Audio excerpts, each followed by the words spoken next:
தெருநாய்களால் கடிபட்டு சிகிச்சைக்கு பின் வண்டலூர் உயிரியல் பூங்காவில் சேர்க்கப்பட்டுள்ள குரங்கு குட்டியை அதற்கு சிகிச்சை அளித்த கால்நடை மருத்துவர் தன்னிடம் ஒப்படைக்கும்படி தாக்கல் செய்திருந்த மனுவை சென்னை உயர்நீதிமன்றம் தள்ளுபடி செய்து உத்தரவு பிறப்பித்திருக்கிறது. இது தொடர்பான முக்கிய செய்தியை நாம் பார்த்து வருகிறோம். தொடர்ந்து கூடுதல் விவரங்களை வழங்க இணைகிறார் செய்தியாளர் சுரேஷ். சுரேஷ், வணக்கம். கால்நடை மருத்துவர் தரப்பிலிருந்து தாக்கல் செய்யப்பட்ட மனுவில் என்னென்ன விஷயங்கள் பதிவு செய்யப்பட்டிருந்தது, இப்போ என்ன காரணத்தை முன்வைத்து அது தள்ளுபடி செய்யப்பட்டிருக்கிறது, விரிவாக பதிவு பண்ணுங்க. கால்நடை மருத்துவர் பல்லையப்பன் தாக்கல் செய்த அந்த வழக்கில் 2023 ஆண்டு டிசம்பர் 4 ராணிப்பேட்டையில சோளிங்கர் அப்படிங்கிற இடத்துல நடந்த நாய்களுக்கு தடுப்பூசி போடக்கூடிய முகாம்ல இந்த நாய்களால் கடிக்கப்பட்டு காயமடைந்த ஒரு குரங்கு குட்டியை வனத்துறை பாதுகாவலர் ஒருவர் தன்னிடம் ஒப்படைத்ததாகவும் சுமார் 10 மாத சிகிச்சைக்கு பிறகு அந்த உங்க வெற்றியை யாராலையும் தடுக்க முடியாது. இங்க ஒருத்தர் பால் பண்ண வச்சு மாசம் 1.5 லட்சம் ரூபாய் சம்பாதிக்கிறாரு. எப்படின்னு தெரிஞ்சுக்க ஃப்ரீடம் ஆப்பை டவுன்லோட் பண்ணுங்க. குரங்கு குட்டியை வனத்துறை அதிகாரிகள் வாங்கி சென்று அதை வண்டலூர் உயிரியல் பூங்காவில் விட்டுவிட்டதாகவும் அந்த மனுவில் அவர் தெரிவித்திருக்கிறார்.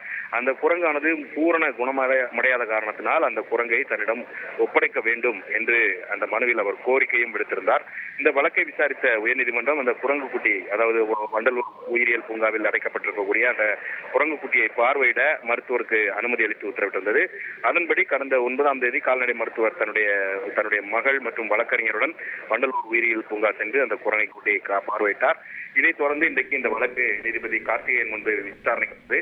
அப்போது வனத்துறை தரப்பில் தாக்கல் செய்யப்பட்ட அறிக்கையில் தற்போது குரங்கு குட்டிக்கு அண்ணா உயிரியல் பூங்காவில் பெரிய சிகிச்சையும் சிறந்த உணவும் தரப்பட்டு வருகிறது. சிகிச்சைக்காக மட்டும்தான் அப்போதைக்கு குரங்கு அந்த மனுதாரரிடம் ஒப்படைக்கப்பட்டது என்றும், ஆனால் அவர் ராணிப்பேட்டையிலிருந்து கோவைக்கு எடுத்து சென்று விட்டார். அதன் பிறகு குரங்கை ஒப்படைப்படி கேட்டபோது அவர் மீண்டும் அதை சட்டவிரோதமாக ஓத்தூருக்கு கொண்டு சென்றிருக்கிறார் என்று அந்த அறிக்கையில் தெரிவிக்கப்பட்டிருந்தது. இதையடுத்து நீதிபதி இதுபோன்று ஏற்கனவே வனத்துறை தெரிவித்தபடி குரங்குக்கு உரிய சிகிச்சையும் உணவும் உயிரியல் பூங்காவிலேயே வழங்கப்பட்டுள்ள காரணத்தினால் அந்த குட்டியை இவரிடம் ஒப்படைக்க முடியாது என்று சொல்லி அந்த மனுவை தள்ளுபடி செய்து உத்தரவிட்டிருக்கிறார். நன்றி சுரேஷ், உங்களுடைய விரிவான தகவல்களுக்கு.